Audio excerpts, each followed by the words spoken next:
Welcome to Wharton Tech Toks. My name is Tanika. I'm Zoe, and today we're joined by Jeffrey Burrell, the head of social impact and sustainability and the executive director of Riot Games Social Impact Fund. With a career spanning across consulting, nonprofit, and technology, Jeffrey is an expert at project analysis and investment strategy. Jeffrey received an MBA from Kellogg School of Management at Northwestern University and an MPA from the Harvard Kennedy School. Welcome to the podcast, Jeffrey. We're really excited to have you on and to learn more about your career journey. Thank you so much for having me. Excited to be here. Awesome. Okay, just to start, can you walk us a little bit through your professional journey? How did you get interested in social impact and what led you to your current role at Riot Games? Yeah, happy to kind of share about my journey so far. So after undergrad, like most people, I had exactly no idea what I was wanting to do. And so I started out as a consultant. And I was in San Francisco in the Bay Area, and that was great at learning a lot of skills. But I also saw that there was like kind of a need that I wasn't really being able to fulfill in my kind of day-to-day job. After some consideration and looking and reading a lot of articles, I actually decided to take a lot of time off and a summer and go to Tanzania in Africa to volunteer and work for microfinance institutions. There I learned a lot about chicken farming and a lot about just how to create soap and anything that the business women needed to kind of expand their operations. And that was really eye-opening. It was really enlightening. And I thought that that was something where I really got a lot of energy from. And so then decided to pivot my career and, like a lot of folks do, look at what an MBA could provide. I was fortunate enough to get into Kellogg. And while there, I did some internships and I got into a second program with the Harvard Kennedy School. I just love student debt, as any MBA student does. I did that and I graduated from both of those. And after looking at the job market and what I wanted to do, I was really interested in education technologies and what we could do to kind of like move the needle on that. After graduate school, I went to the Bill and Melinda Gates Foundation. And I was on the US programs side, which was like the education side, really focused on finance and strategy and looking at a lot of the investments there. And then this is going to ring true with a lot of MBAs. I got a call from a former classmate of mine. We sat in the same section. And he was like, "Hey, I see you're at the Gates Foundation now." I'm like, "Yeah, where are you?" And he's like, "Oh, I'm at this video game company." I'm like, "Oh, that's cool." We started catching up. And then literally 6 months after that, cold call. He's like, "Hey, I gave your name to some people here. Do you mind if they talk to you?" And I was like, "All right, free consulting. I'll do it." And then they kept calling. And I was like, "No, I'm actually not too interested." I liked what I was doing and everything. But then they're like, "Well, why don't you come down to Los Angeles?" And then that's how they get you. And so I was like, "Yep, all right, go." And I met the two co-founders at this little indie game company called Riot Games. And they were really interested in seeing what social impact could do, not as a component of some subsidiary, of like marketing or something like that, but really like what could we do to improve the lives of our players all around the world. And that was an opportunity I couldn't say no to, because at Gates Foundation, we really moved a lot of money, $4.5 billion a year. But in games, you've got millions and billions of players now who are actively engaged, wanting to make the world a better place, want to be part of a community. And that was an opportunity I had to dive into. So 9.5 years later, I'm still here in the same job since. Nice. It really sounds like you always kind of found yourself exactly where you needed to be when you needed to be there, which is really awesome. One quick follow-up on that. I didn't know about your time in Tanzania before. I thought that was really cool. Is there anything you learned there that you find yourself thinking back to a lot or carrying into your day-to-day life now? Yes, absolutely. You go there thinking like, okay, I've got like the business skills. I can think about supply chain. Let's do research and all this. My first day working at the microfinance institution, the head of the organization asked me to adopt a child and to donate $15,000 because that's what the volunteer before me did. I think about that often because often what people want as a solution may not necessarily be the best scalable option that you would need to look for. And I always kind of like go back when I'm like, yep, I can't do that as a 25-year-old, but let me look at your financials. Is there something that I could do to help that? That was something that you kind of like take into every now and then. It's because when you talk about things like social impact or sustainability or these externalities that a lot of companies face, often the desire to have like an immediate impact gets in the way of thinking really critically, like long term, and using like all the analytics that we've kind of like learned along the way to really set ourselves up for long term success as opposed to short term gain. Jeffrey, that's super fascinating. And what an interesting question to get in your experience at Tanzania to adopt a child. That point that you made about implementing scalable solutions to enable a better outcome for everyone. Could you talk a little bit about your experience when you joined Riot Games? It sounds like you were one of the founding members of the social impact initiatives at the company. How did you think about bringing scalable solutions early on, or like now as you try to scale the social impact initiatives? What are some of the measures you take to ensure that your solutions are sustainable? Yeah, that is one of the key questions that we have to keep going and reviewing all the time. I love social impact and sustainability. It uses all the core skills of business, but you're making bets on the future that you can't like fully see. It's like the hardest work you could do if you're doing it right. And I love it. How I think about it is, let's use an analogy of like a soup kitchen. A lot of people can understand that. Let's say I've got 100 hungry people every day, and I've got a soup kitchen that kind of feeds them. Now, if I'm the leader of that soup kitchen, I was like, okay, I still have a lot of hungry people I'm not able to feed. What can I do? I can scale up my operations. I can go on a marketing campaign to try and get new capital inflows. I can increase my efficiencies within my kitchens. I can grow so that I'm feeding more people every single day. And that's great. We're helping people day to day with that. That is what I call transactional impact, which is deeply important. If we weren't there, those people would go hungry. I can double my output from 100 people to 200 people, so I can easily show growth with everything like that. On the other end is kind of where I'm seeing you're all nodding, and where we're going now is like, why then are there so many hungry people in this community?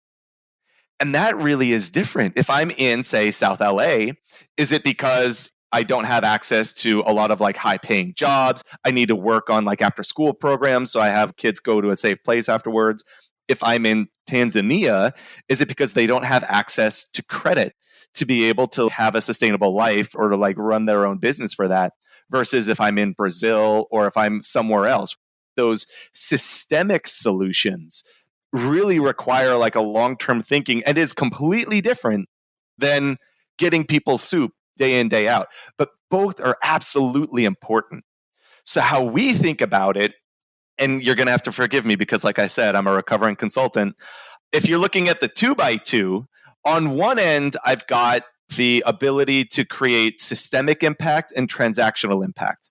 Both important, but require different solutions, experimentation, and risk tolerance. On the other hand, we can be really narrow or really broad. So, as an organization, if I am trying to create systemic impact for everybody, we are Superman because the rules of physics and economics do not apply to us. We live in a world of limited resources. And so that's where we really try and focus on where can we create meaningful and unique impact that is necessary for the communities that we serve, at the same time allows us to create excess value because we're a part of it and not just throwing capital towards solutions, but we could actually meaningfully contribute towards it. The audience relates Riot Games more so to like League of Legends. Could you tell us a little bit more about Riot Games initiatives towards social impact and like the four verticals per se that they focus on when they're looking at creating an impact for society? Yeah, absolutely. At the core of Riot, at everything we do is we try to make it better to be a player. When we say player, it's the people who play our games and as well as like the ecosystem more broadly, just in general. One of the things that we really tried to focus on when I was starting up the team My major at Kellogg was actually in marketing. Surprise! The number one thing is like know thy customer, know everything about them, run ethnographic studies, talk to them, figure out what goes on in their daily lives. How could your product or your service or whatever add value to them in a unique and authentic way? Marketing 101. The same could be applied for social impact. What a lot of companies do is like an inside out approach, which is like, look, this is what matters to us as a company. Here, we're going to mobilize our community. We're going to mobilize our stakeholders to make an impact in this area that we as a company care about. What I really wanted to understand was, what do our players care about? Now, when you start to dive into that, like, what are the social values of our players? On the first pass, you're like, oh, okay, well, how would I go about doing that? This is like a great business school case study. You're like, okay, we can figure that out. But then it gets really complicated the minute you start thinking internationally. Because what matters to players in Brazil is really different than those in Los Angeles versus Mumbai versus Singapore. So how do you start to talk about values in a way that you could actually compare apples to apples across geographies, across cultures, and across norms?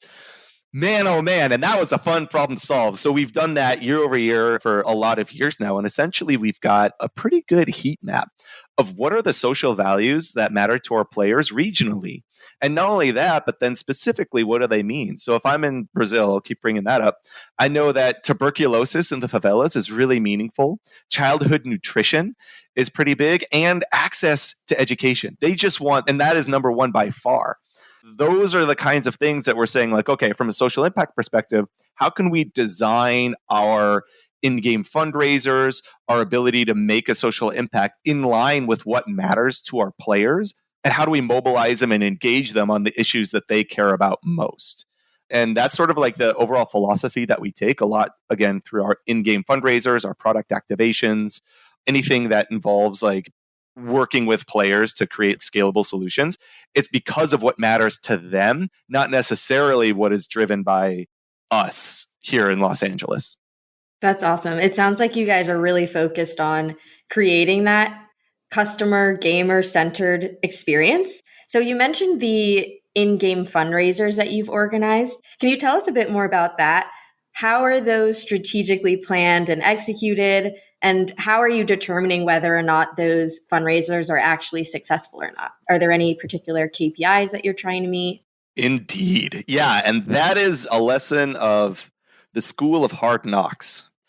In the early days, we knew we wanted to involve players, and these sort of product activations are nothing new.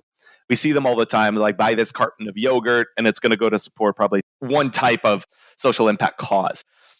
What we had to figure out was, okay, how can we then do one fundraiser to support multiple causes? And one of my superpowers is being just really naive. How hard could this be? Turns out really freaking hard. But you don't know it at the time. So you're like, okay, well, I'll just keep trudging ahead. How we had to kind of go about and learn to do that was fundraiser from one sale of an item, these digital items, to fund multiple international nonprofits. Some of the key lessons that we learned along the way were a couple of things. When you're selling a digital product, especially if it's like a customized skin, which is what we have, a person can only buy that once. Where it's like, oh, I bought this one item for like, say, $5, $7. I'm good. I can't buy it again because I already have it. And other people are like, well, don't really like this digital item. Let's say I only sold strawberry yogurt that went to support a particular cause. Not everybody likes strawberry. So then we're like, okay, well, how do we create various ways that people could get engaged and activated on this? And really, when you start to dive into that, this is why I also really love my job. It's full on product management. You have to think about what is the right product mix at what levels of entry. Some people are like, I want to give, but I don't want to like give it $7. Could I maybe give it $2 and get like an icon or something like that? And just like what you would have with a consumer's willingness to buy, okay, Wharton, I'm looking at you. You know what Mew is. There's also a willingness to give if you just flip it. So if I sell something at the maximum of, say, $7, some people are like, well, I actually really want to give more than this. we decided to do was then also increase like some bundles so that if people wanted to engage at the highest levels, they got like a particular, what we call a chroma, or a color that their character skin could change with that. And just like anyone who's voted gets like an I voted sticker and they wear it that day, and it's kind of like a mark of pride, it's the same thing as what we found. So if we're looking at how to go about doing that, it is straight up product management, thinking about your fundraising goals. We have fundraising KPIs. We think about player engagement and sentiment. Does this make me feel better to be a player? Do I feel good before, during, and after spending money on this thing? That really matters to us. And by doing so, do I feel like I'm contributing to something that is like larger than my community? And that is something that I think a lot of people, everyone can understand the core business metrics in terms of sentiment, in terms of financial return, et cetera. But if you start to build a deep emotional connection and identity with your consumers, like with your players, with your users, or whoever, that is powerful. That is a sense of joint identity that you can build with them over the years that works its way into lore. Our players remember this and they're really proud about it, and they'll like bring it up on Reddit and other threads and talk about how it's like, yeah, Riot will make mistakes here and there and we'll do our best to correct them. But the fact that we're like able to give players this sense of ownership and agency is something that is really meaningful for them. That's super interesting that you really think about giving the players this sense of agency and ownership of being part of the decision making process. I wanted to understand how the Riot goes about measuring player sentiment once they make a specific action. Is it through some unstructured data collection or is it through feedback and surveys? Oh, yes. We have copious data scientists and researchers on staff and ask about all of these sentiment before, during, and after purchasing. And then one of the biggest components is trust. Do they view that Riot will do like the right thing when it comes to social impact? Here's why I love this industry. Gamers are not monoliths, but there are some truths universally, and they are that they are very opinionated and they deeply care about not only the products that they play, but what companies do, how they interact, how they show up in the world. We get requests a lot from players about being like, hey, this issue really matters to us. Riot, help us give back as a whole. We can use our platform to kind of collect at a massive scale player engagement and sentiment, driving towards that. And one of the coolest factors that I found on the back end is now we support through these player voting campaigns like 86 nonprofits internationally around the world. And because we're able to shine a light on some of these organizations, we've done our research. They're like really impactful, they're really good, but maybe not, they're all very well known. What we see through their Google Analytics is a big spike in people who go above and beyond like our in-game campaign to visit their website, to volunteer, to donate, to get involved with their programs or see how they could get involved and activated. So that's sort of like a really positive externality that we see as well. And we know it's really meaningful because players are actually like going and engaging with these nonprofits directly once the game campaign is over. That's an amazing thing, 86 nonprofits. Could you talk a bit about any partnership that you think has been extremely meaningful to Riot or successful enabling your social impact goals? Yeah, absolutely. With social impact and sustainability, what I found is it is very entrepreneurial. You've got a vision, you've got an idea, and you're within an organization. How do you get it across the finish line? You have to proof of concept, you have to like allocate resources, all of these things. And one of the hardest components is how do you execute on a scale with a little bit of minimal resources? You're never going to be leading the way in terms of just like the raw financial return on some of those. So you need to kind of get creative about the solutions. And two of the most fantastic partners I've found are one with Impact Assets, who allows us to essentially run these in-game fundraisers at scale. International tax law is real confusing. And Impact Assets is just like absolutely phenomenal in terms of their financial understanding and their administration. So I don't need to hire an entire team to do that. I can work with them and they can run and execute this really, really well.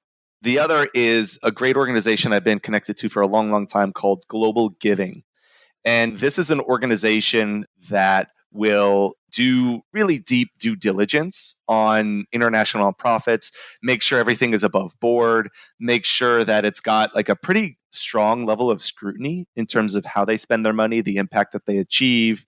And because of that, we're able to serve over 400 nonprofits internationally through them over the past couple of years as well. So both of those, finding like the right partners that share your values is so critically important.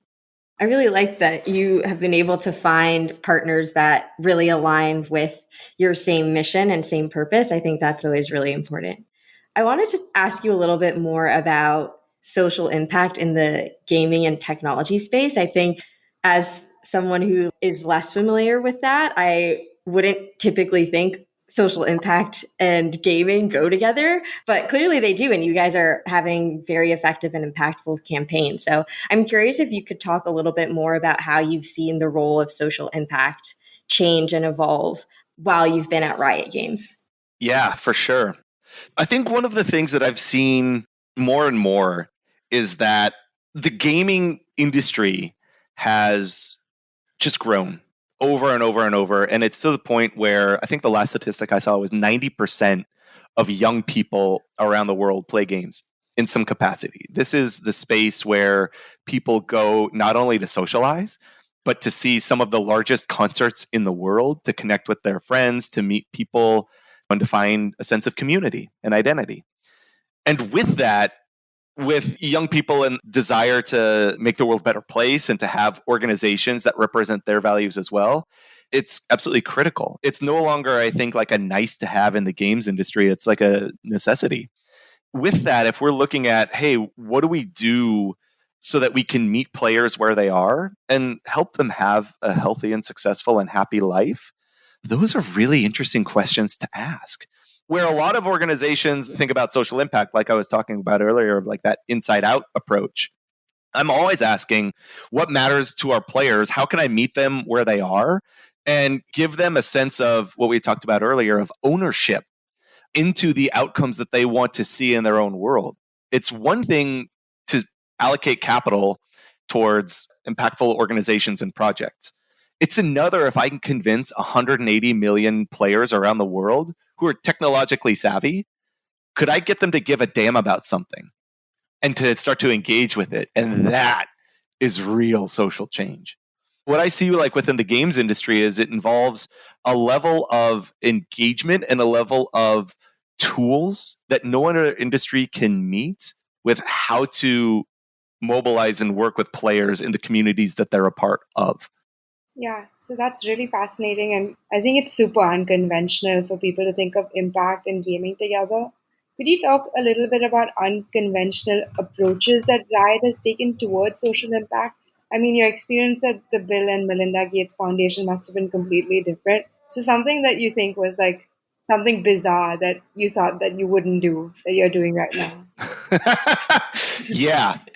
There are small, occasional instances over my career here where I felt a little bit like a mad scientist. You know, I'm like, I wonder if this will work. I was saying like the naivete and just being really tenacious. We had like honed in on the idea of raising money with players to support local causes that they care about. And that was relatively new at the time, like a one-to-many approach. But we were the ones who were sourcing and making sure that everything was kind of above board. We were the ones kind of going out there and finding the 86 nonprofits in which to support. We had like a lot of help on the ground. We had a lot of help from people in the different regions, but I always felt like I was missing something because people who are closest to the work are best poised to support it, I think. And at the same time, I know that there was like a lot of our players who are doing amazing things within the community. So we were like, hey, what if we open up a call for players to submit nonprofits that they themselves are a part of or leading or working with for potential grant money? So instead of us taking money, taking capital, and then allocating it towards nonprofits that we found, it would be a little bit like of a venture approach. How hard could that be? Yep. Amazingly difficult and wonderfully resonant with players. We got over 19,000 submissions for players submitting ideas and media and everything that they're a part of everywhere. And we were able to identify nonprofits that we'd never be able to find before that are highly impactful in places like Thailand, places like Vietnam and all over Southeast Asia, parts of Eastern Europe, all of these that we just never would have been able to find on our own, and then highlight the amazing work and stories that our players are making in their own community. That was something that was really sort of wild that I never thought we'd be able to do easily, because there's a lot of this sort of like, hey, we want to support areas just within the United States, for instance. And I'm not saying that's easy, but I don't need to worry about that international tax law. And the fact that we were able to find really robust and meaningful solutions directly from our players, and then having to use Google Translate over and over and over to be like, is this accurate? Kind of like going back to make sure that we were doing the proper due diligence. That was pretty amazing. That's given me like a few ideas that I'd still love to explore at some point in the future. Awesome. Yeah, it sounds like you are a very creative mind, which has served you very well in your role. Unfortunately, we're getting close to the end of our time for today, but we like to finish with some rapid fire questions here on Wharton Tech Toks. So first thought, best thought, try to answer in maybe 2 or 3 sentences. What is one thing you wish you did during your MBA? One thing I wish I did. I wish that I had entered into a pitch competition. Because I did my dual degrees at the same time, I kind of had to split my time between the 2 schools. So I never really got a chance to fully try and integrate into something of putting together an idea with a team and pitching it. But wish I had at the time. Everyone who had gone through that, I think, really gained a lot out of it. What's your favorite game in Riot's portfolio? It's not quite released yet, but people know about it. It's the fighting game called 2XKO. I love it, but man, I'm not too good at it quite yet, but it's a really fun game. I'm playing that a lot now. Nice. What's the best career advice you've ever received? I think this is really important, and I keep coming back to it now. I didn't really realize it at the time, but I would say that the more that you compare yourself to others, the more you lose yourself. Play your own game. Find your own path. Don't just try and follow what other people do or how they define success. And you're going to be much happier and much more successful if you follow the beat of your own drum. Great advice. And finally, what's your boldest tech prediction for the next 5 to 10 years, even if it seems like a total moonshot to everyone else? Boldest? Oh. I actually believe that we're going to find core business value with blockchain within the next 5 to 7 years. I think that a sense of trust amongst individuals, amongst institutions, is really at an all-time low. And I think that that's one of the solutions that I actually see blockchain being able to provide of true value, is like streamlining and making sure that sources of truth remain sources of truth. It's amazing. And don't quote me though. It's going to be like on my tombstone at some point. Blockchain unlocks the key to social impact and social success. That's right. Yeah. But anyway, thank you so much, Jeffrey. That wraps up our interview for today. We really appreciate you being here and speaking with us today. Well, thank you so much for having me. This was a lot of fun.